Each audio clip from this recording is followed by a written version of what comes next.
शीघ्र ही एक बहुत बड़ी विपत्ति का झोंका आ रहा है, जिसका आना सहसा ही होगा। जो बड़े बड़े ज्योतिषियों और भविष्य वक्ताओं की बुद्धि से इतना ही दूर है जितना दूर मैं मनुष्य से हो सकता हूँ। रचने वाला भी मैं ही हूँ और मिटाने वाला भी मैं ही हूँ। इसलिए होता तो वही है और होगा भी वही जो विधान मैंने रच रखा है। अशुभ तो जैसे असंख्यों के जीवन में पंख लगाकर उड़ाता कितनी दूर ले जा रहा है, देखना। आदरणीय सम्मानित मित्रों, इस वीडियो में जो भी आपने सुना और आगे सुनेंगे वो साक्षात भगवान की ही वाणी है।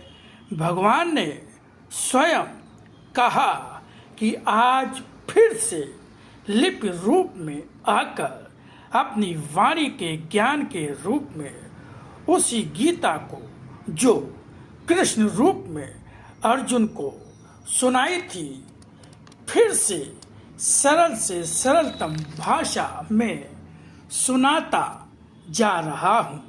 मित्रों, भगवान ने हम सबको आदेश दिया जन जन तक इस वाणी के ज्ञान को पहुँचाने का, प्रचार प्रसार करने का। तो भगवान के उसी आदेश के पालन हेतु ही ये वाणी का ज्ञान वीडियो के माध्यम से आप तक पहुंचाने का गिलहरी सदृश प्रयास कर रहा हूं। निवेदन है कि आप स्वयं भी इस ज्ञान को ध्यान से सुने, बार बार सुने और इसको आगे बढ़ाकर इसके प्रचार प्रसार में अपना सहयोग प्रदान करें। धन्यवाद। ओम शिवा हरि। गुरुर्ब्रह्मा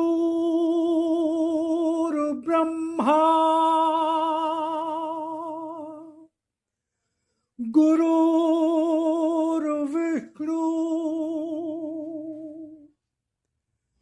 गुरुर्देवो महेश्वरा गुरुर्साक्षात्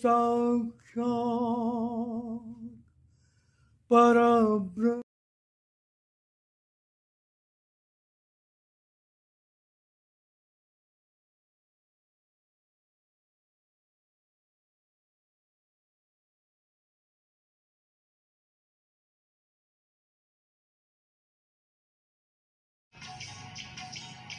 भक्त की कोई मांग नहीं होती, केवल निश्चल रूप से प्रेम और सम्मान की भावना के साथ मेरे लिए कर्म करता है।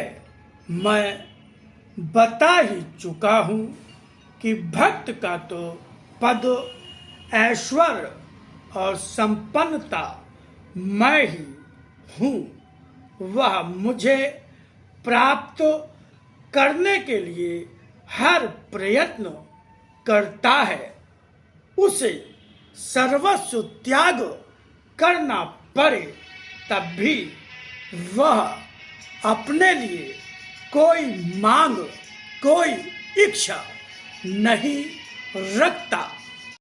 इच्छा का मन में आना ही मन का दौर्बल्य है और मैं दुर्बल का नहीं, मैं तो उसका हूँ जो मुझे ही बल मानकर रहता है। मेरी वाणी जब उसके अंतर का बल बन जाती है, तब मनुष्य की कोई वृत्ति सर्प की तरह सिर उठाकर उसे डस नहीं पाती। अगर मन में वृत्तियों का सागर ही भरा हुआ हो और जीवन उसमें ही बहता चला जा रहा हो, तब उस सागर को या तो पी जाना होगा या फिर मेरे चरणों में समर्पित होकर उसे बाहर निकालने का प्रयत्न करना होगा। तुम्हारा यह प्रयत्न तुम्हें साधना जैसा लगता होगा, मगर धर्म को ग्रहण करने के लिए तुम्हें साधना भी करनी होगी। धर्म तुम्हारी वृत्तियों के सागर में डूबा हुआ है और सागर में जो तुम्हें दिखाई देता है, तुम उसे ही धर्म मानकर उसी के अनुसार आचरण करने लगते हो। धर्म परिवार के लिए जो कुछ करके कहते हो वही धर्म है, तो वास्तव में वह धर्म नहीं, परिवार के लिए यह कर्तव्य है। धर्म कभी भी भावना प्रधान नहीं होता।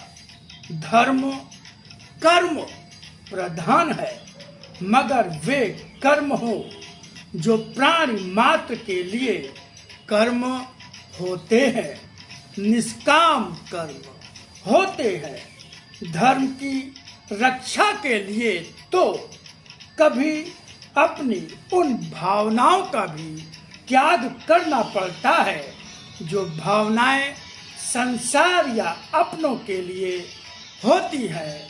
भावना का केंद्र मन होता है, आत्मा नहीं।